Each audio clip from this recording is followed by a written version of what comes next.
भाई ये जन स्वराज, ये प्रशांत किशोर कहीं ना कहीं सारी पार्टी को डैमेज तो नहीं कर देगा।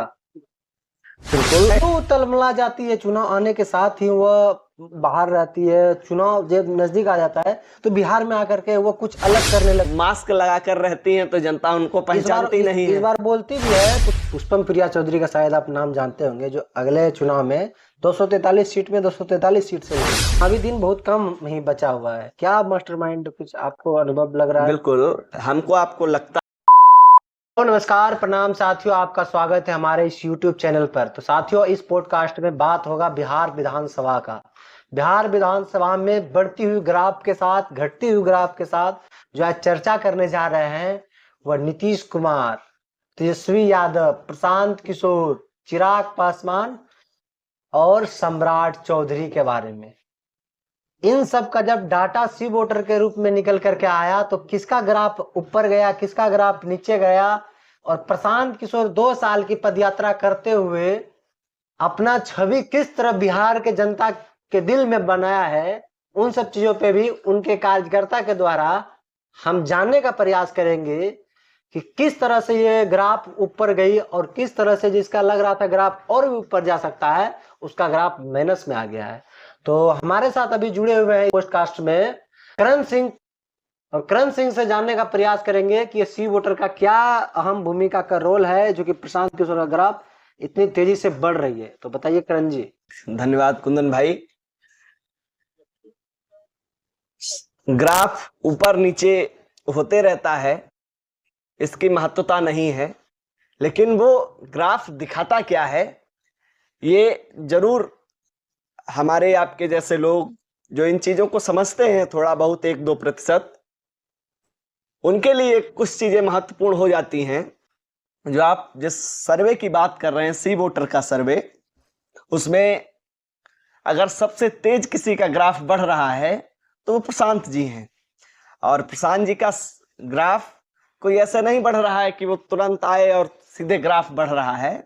वो एक एक दिन की मेहनत, एक एक दिन का अथक प्रयास, और वो 2 साल का खून, 3 वर्ष का खून पसीने की मेहनत जो उन्होंने आंधी, पानी, धूप, बरसात सब में रुके नहीं, डिगे नहीं, हिले नहीं, और वो अभी भी प्रयास कर रहे हैं। सर्वे बिल्कुल टॉप पर भी प्रशांत जी होंगे सर्वे में, फिर भी उनकी मेहनत में कोई कमी नहीं होगी। तो ये सर्वे क्या दिखाता है, ये जनता के बीच में जो चर्चा चल रही है, उनको एक उम्मीद की किरण जनसुराज के रूप में मिली है। तो वो उस विचार का ग्राफ ऊपर बढ़ रहा है। व्यक्ति का ग्राफ बढ़ना और घटना ये महत्वपूर्ण नहीं है। ग्राफ जनसुराज के प्रयास का बढ़ रहा है, ग्राफ जनसुराज के विचार का बढ़ रहा है, ग्राफ बिहार में बदलाव के लिए लालायित लोगों का बढ़ रहा है, वो ये सर्वे दिखाता है। बिल्कुल, जहां तक कि आप बता रहे हैं कि ग्राफ किसी न किसी पार्टी के विचारधारा को लेकर के बढ़ रहा है, तभी तो उसको वोट कर रहा है। सी सर्वे से क्या लग रहा है कि प्रशांत किशोर को इस तरह जो ग्राफ ऊपर लेके जा रही है, तो 2025 में जो कि विधानसभा का चुनाव होगा, इसमें किस तरह का रिजल्ट प्रशांत किशोर जी का आएगा? रिजल्ट आएगा तो देखा जाएगा। लेकिन अभी सर्वे पे आप बात कर रहे हैं तो अभी तीसरे नंबर पर प्रशांत जी थे, दूसरे पे आ गए।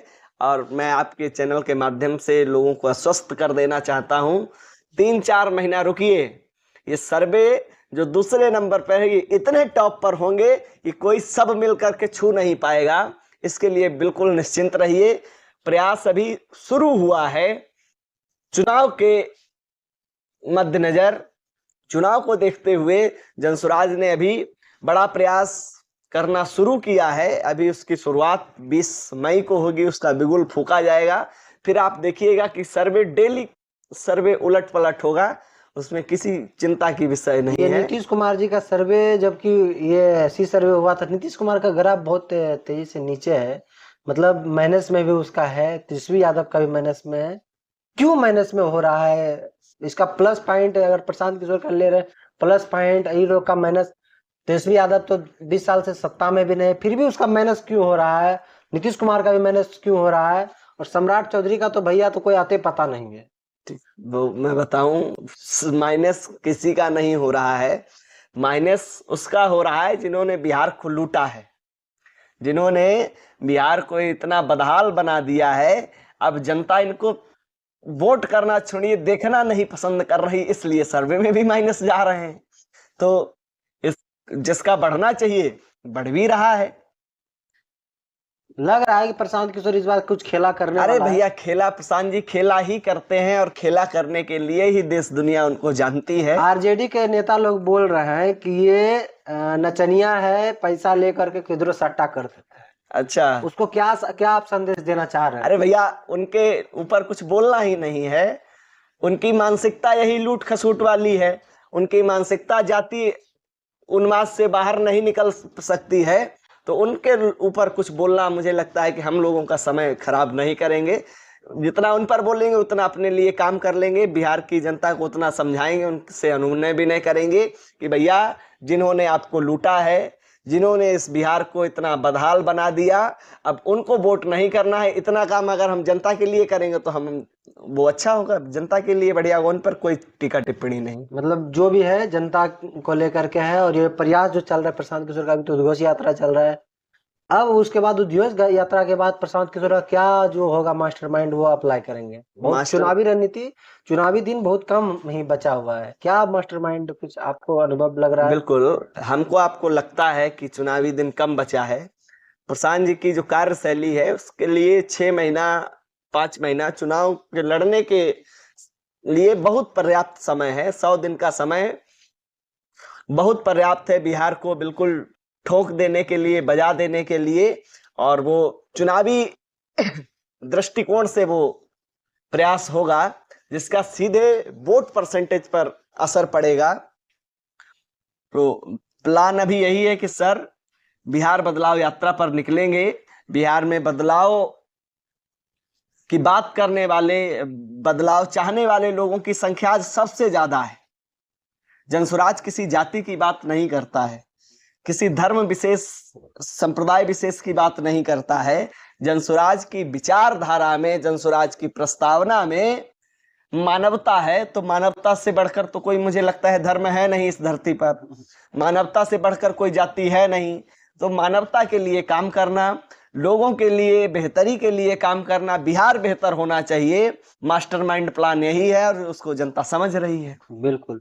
अभी भी फिलहाल में इधर हाल ही में पुष्पम प्रिया चौधरी का शायद आप नाम जानते होंगे, जो अगले चुनाव में 243 सीट में 243 सीट से लड़ी थी। और वो अभी बोल रही है कि प्रशांत किशोर को हम जानबे नहीं करते हैं। जो कि 243 सीट से चुनाव लड़ी है, वो बोल रहे प्रशांत किशोर को हम जानबे नहीं करते, जो कि पूरा ऑल इंडिया में है कि भैया ये रणनीति बनाने वाला रणनीतिकार जो है, मोदी जी के पीछे रह करके, पर्दा के पीछे रह करके बहुत बड़ा बड़ा स्ट्रेटेजी बनाया था। और उसको पुष्पम प्रिया चौधरी जानने से इनकार कर रही है। अरे, पुष्पम प्रिया चौधरी के ऊपर टीका टिप्पणी करना मुझे लगता है गलत होगा। उनकी सभा में 5 लोग नहीं जाते हैं। दूसरी बात, मास्क लगाकर रहती हैं तो जनता उनको पहचानती नहीं है। इस बार बोलती भी है पुष्पम प्रिया चौधरी, बोली कि जब तक हम बिहार के बेहतर भविष्य को अगर नहीं देखेंगे तब तक हम मास्क नहीं हटाएंगे। सीएम का चेहरा कहीं ना कहीं वो लेकर के आ रही है क्या बिहार में? अरे भैया, सीएम नहीं, वो मुखिया का चेहरा नहीं है। उनकी कोई बिसात नहीं है बिहार में, उनको कोई। अरे भाई, वो मास्क ही लगाए रहती हैं। तो उनकी एक बार आप कमेंट कीजिए, कमेंट पढ़िए। मैं आपसे निवेदन करना चाहता हूँ। हमारे किसी साथी ने दिखाया, बताया एक दिन कि भैया ये फला फला है जिनका आप नाम ले रहे हैं, इनका देखिए सब नीचे कमेंट करता है, अरे मैडम मास्क तो हटाइए। अच्छा, क्यों तलमला जाती है? चुनाव आने के साथ ही वो बाहर रहती है, चुनाव जब नजदीक आ जाता है तो बिहार में आकर के वो कुछ अलग करने लगती है। अरे भाई, ये चुनाव जीवी लोग हैं। इनको बिहार से और बिहार की बेहतरी से, बिहार के बदलाव से, बिहार की जनता से, बिहार के भविष्य से कोई मतलब नहीं है। अभी तक कह रही थी ऐसे ही लड़ेंगे 20 में, अब कह रही हैं कि हम गठबंधन करेंगे, फिर कह रहे हैं कि हम 1 सीट लड़ जाएंगे। उनका कोई मतलब नहीं है, उन पे चर्चा ही करना मुझे लगता है बेकार है। मतलब आपका यही कहना है कि हवाई बनाने से बात बनेगी नहीं। अगर कोई बोल रहा है 243 सीट से लड़ेंगे, उसको एक भी सीट नहीं आ रहा है, तो वह सही नहीं है। अरे भैया, उनका कहाँ नाम आता है? किस सर्वे में नाम आता है? कहीं जितने यूट्यूब पर पोल्स चलते हैं उसमें कभी उनका नाम आता है? कभी देखा है आपने? कभी भी किसी क्षेत्र में उनको देखा है कुछ प्रयास करते हुए? ना कोई विचारधारा है, ना कोई प्रयास है, ना कोई संघर्ष है, ना जनता के बीच में कोई मतलब है। तो वो ऐसा कर क्यों रही है? अरे भैया, सबको हक है। ऐसी पार्टी का नाम रखे हैं जो सामान्य जनता उस पार्टी का नाम नहीं ले पाती है। ठीक है, हम भी एक बार में उस पार्टी का नाम नहीं ले पाएंगे, समझ रहे हैं आप? तो वो करने को कुछ भी, एक आदमी कुछ भी कहे कि अब हम प्रधानमंत्री के दावेदार है, तो क्या उसका महत्व नहीं? अभी तक बिहार में कोई अच्छी योजना नहीं चालू हो रही थी। अभी तक बिहार में सिर्फ चर्चा चलती थी जात की, जात योजना, और नहीं तो भात योजना। 5 किलो भात की योजना थी, बाकी तो कोई चर्चा कर नहीं रहा था। जनसुराज के प्रयास से गांव गांव में जाकर के प्रशांत जी के साथ में, प्रशांत जी, और फिर जब हजारों करोड़ों लोग जुड़े, उसमें लाखों करोड़ों लोगों की संख्या हुई जनसुराज परिवार की, तो वो चर्चा गांव गांव, मोहल्ले मोहल्ले, वार्ड वार्ड में होने लगी। तो अब ये नेता भी मजबूर हैं कि नहीं, अब तो भैया रोजगार की बात करनी ही होगी, अब तो पलायन की बात करनी ही होगी। अब पलायन रोको, रोजगार दो, पद यात्रा शुरू हो गई। उससे पहले ये यात्रा कभी पलायन जैसा नाम भी कोई नहीं जानता था और न कोई कहता था, इस पे चर्चा ही नहीं थी। तो ये जनसुराज की पहली सफलता हम लोग इसको मानते हैं कि भैया जनता के मुद्दे उठकर आना शुरू हो गए हैं। सबसे बड़ी बात तो ये लग रही है हमको, मेरा अंदाज से, कि भाई ये जनसुराज, ये प्रशांत किशोर कहीं ना कहीं सारी पार्टी को डैमेज तो नहीं कर देगा। बिल्कुल, क्योंकि जिस तरह से गांव में जा रहे हैं, लोगों से मिल रहे हैं, कड़वा बातें जरूर ये बोल रहे हैं, ये तो साफ सुथरा खोल खाल के बोल रहे हैं। और वो कड़वी बातें से लोग प्रसन्न हो जाते हैं प्रशांत किशोर की बातों से, लेकिन फिर भी अलग पार्टियों के इससे कुछ इफेक्ट पड़ेगा, वो लोग कुछ अलग करना चाह रहे हैं। सुनने में ये भी आया था कि जनसुराज के कार्यकर्ता अगर ग्राउंड पे उतरते हैं तो उसको धमकी भी दिया जाता है कि हमारे गांव से निकलो, ऐसे निकलो, ऐसे निकलो। तो इनसे जनसुराज को कुछ दिक्कत है? भैया कोई दिक्कत नहीं, इससे जनसुराज को लाभ है, जनसुराज परिवार को लाभ है। और सबसे बड़ी कहीं ना कहीं उस विचार की पहली जीत हम लोग इसको मानते हैं कि जाकर के अगर कोई रोजगार की बात कर रहा है, कोई बिहार बदलाव की बात कर रहा है, कोई समाज की बेहतरी की बात कर रहा है, कोई शिक्षा की बात कर रहा है, कोई युवाओं की बात कर रहा है, अगर लोग उसको धमकी दे रहे हैं तो धमकी देने वाले एक लोग हैं और उसका सहयोग करने वाले 99 लोग पीछे खड़े हैं। तो इससे जनसुराज विचार को और ताकत मिल रही है। नहीं, हम जब ग्राउंड पे जाते हैं, देखते हैं लोगों की भावना को, तो अभी भी 30 से 40% लोग जातिवाद में फंसे हैं, कुछ लोग धर्म में फंसे हैं। किस तरह प्रशांत किशोर इस जातिवाद को, धर्मवाद को तोड़ पाएंगे? धर्मवाद को और जातिवाद को सिर्फ और सिर्फ उस विचार से तोड़ा जा सकता है कि नहीं भाई, जाति एक सच्चाई है, जाति से हमारा आपका भला नहीं हो सकता। हर व्यक्ति किसी ना किसी जाति से है, हम भी किसी जाति से आते होंगे, लेकिन उस जाति में इतना चूर हो जाना कि दूसरे की बातों का, दूसरे के विचारों का, दूसरे की भावनाओं की कद्र ना करना, उसका सम्मान ना करना, ये कोई भी जाति नहीं सिखाती है। और सबसे बड़ा है कि पेट, जो हमारा पेट है और हमारी जो आवश्यकताएं हैं, मूलभूत आवश्यकताएं हैं, उनकी पहले प्रतिपूर्ति हो। क्यों? बच्चा जब हम लोग स्कूल में पढ़ते हैं तो किसी मास्टर से जात पूछते हैं, जो अच्छा पढ़ा रहा है वो अच्छा पढ़ा रहा है।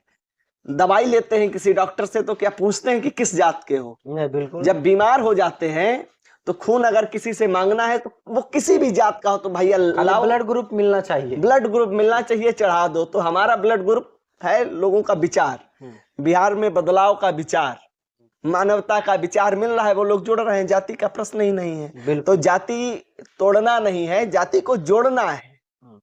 सब लोग जुड़ेंगे और हम सब जाति के होने से पहले बिहारी हैं। बिहारी अस्मिता को बचाना आज बेहद जरूरी है, बिहार के गौरव को वापस करना जरूरी है। इससे जाति की चर्चा होगी तब होगी, बाद में कर ली जाएगी, लेकिन बिहार में बदलाव जरूरी है। बिहार के युवाओं की, बिहार के बच्चों की, बिहार के महिलाओं की, बिहार के बुजुर्गों की बेहतरी होना जरूरी है।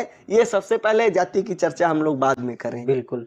तो आप लोग साथियों देख लिए कि अभी हमारी मौजूदगी थी बिहार सत्याग्रह आश्रम में और आपके साथ जुड़े हुए हैं जयकर कुंदन यादव। तो आप लोग दनंद बिहार में अगर कोई भी क्वेश्चन हो तो आप कमेंट सेक्शन में जरूर कमेंट करके अपनी राय जरूर दें। धन्यवाद, मिलते हैं नेक्स्ट वीडियो में। जय